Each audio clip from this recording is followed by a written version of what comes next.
This is Hannibal and Piper here from the HannibalTV.com, about to give you a daily wrestling news update. So we will jump right into it.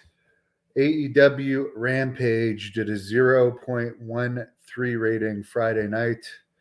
SmackDown for their season premiere did a 0.54 rating.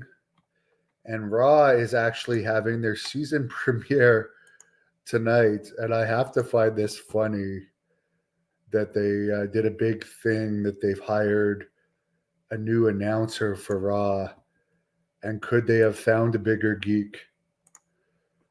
Honestly, I remember the days of the Bobby Heenans and the Mr. Perfects and the Macho Mans and the Rowdy Pipers. Even Bischoff was a great announcer. Jesse Ventura was my favorite, though.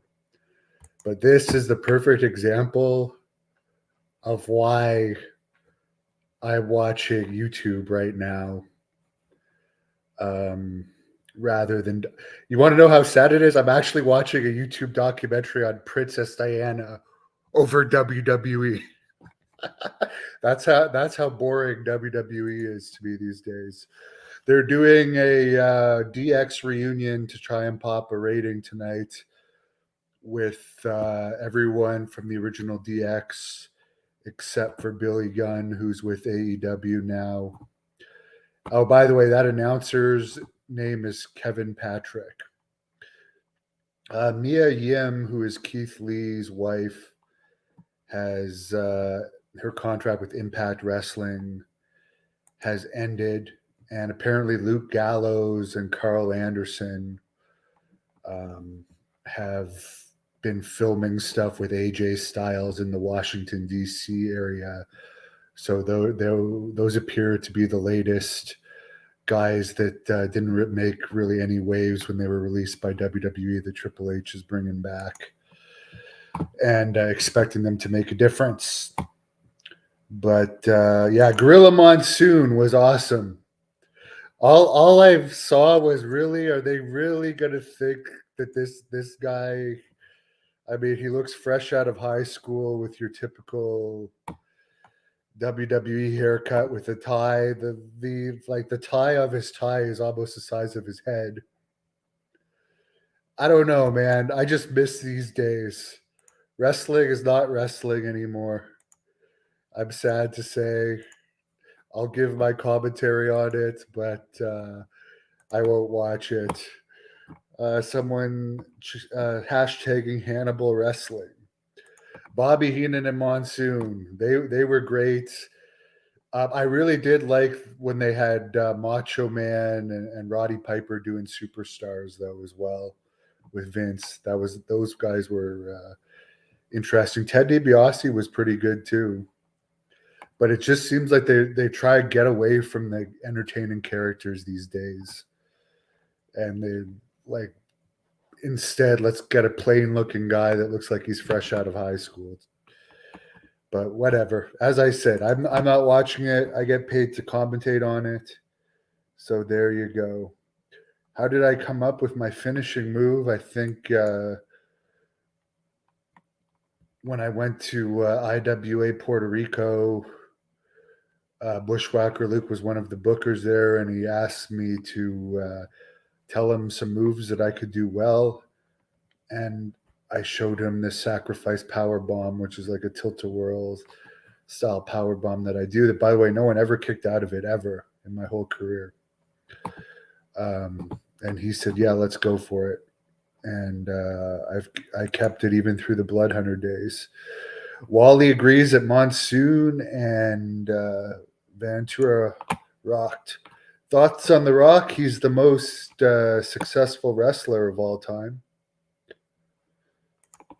Michael, why did Jacques Rougeau cancel East LA? I have no idea. I don't stay in touch with him that closely. I know that his wrestling TV show that he was hoping to actually get on TV never got on TV, but they just did it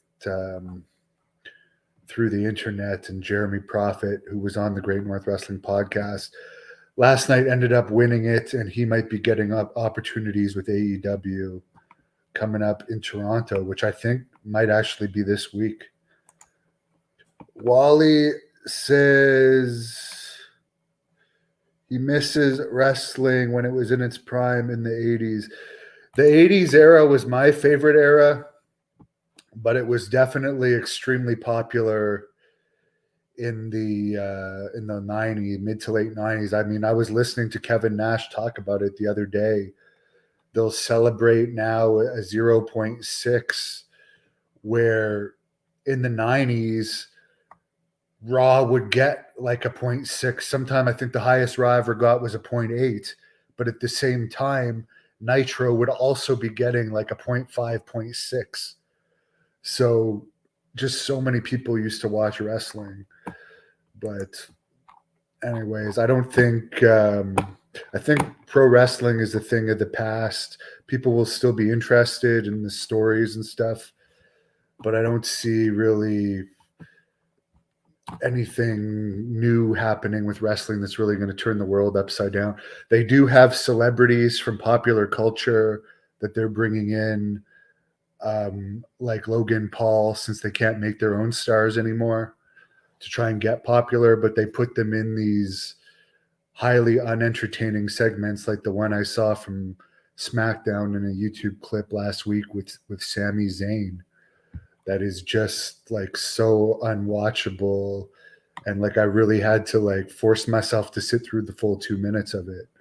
So I just don't think they make compelling, entertaining products anymore. Yeah, Spencer, I don't know if I'm ever coming back to Calgary. Maybe if I ride a bull there. I'd actually rather ride a bull in the Stampede than wrestle these days. But on that note, thanks for keeping wrestling alive in Calgary, Spencer. You've been doing a great job. Have a wonderful night, everybody. Thank you for watching the Hannibal TV. Please like this video if you enjoyed it, and click the subscribe button to not miss any of our latest shoot interviews, match videos, or news updates. Follow us on Twitter at the